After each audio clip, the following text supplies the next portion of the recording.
You got to know that there are differences in intelligence. It's really important. If you go into a job and you're not smart enough for that job, you're going to have one bloody miserable time. And you're going to make life wretched for the people around you because you won't be able to handle the position. And as you climb hierarchies of competence, the demand on fluid intelligence increases.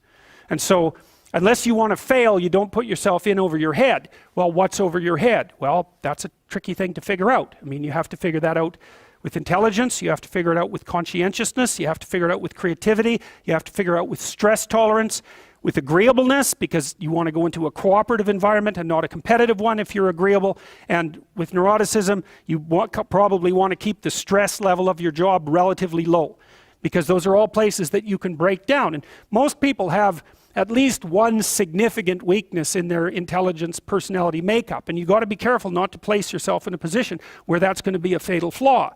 But what you really want to do, as far as I can tell, if you want to maximize your chances for both success and let's say well-being, is you want to find a strata of occupation in which you would have an intelligence that would put you in the upper quartile. That's perfect. Then you're a big fish in a small pond. And you don't want to be the stupidest guy in the room. It's a bloody rough place to be. So, and you probably don't want to be the smartest guy in the room either, because what that probably means is you should be in a different room, right? You should look at a place where if you're right at the top, you've mastered it. It's time to go somewhere where you're a little lower so that you've got something to climb up for.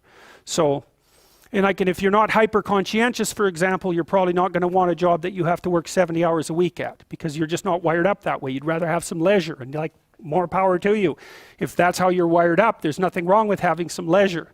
But if you're someone who can't stand sitting around doing nothing ever, then maybe you can go into a job that's going to require you to work 75 hours a week. And almost all jobs that are at the top of complex dominance hierarchies require very high intelligence and insane levels of conscientiousness, as well, generally speaking, as pretty damn high levels of stress tolerance.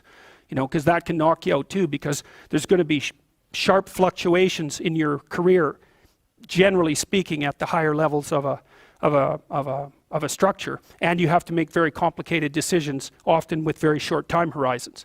So you have to decide if that's what you want.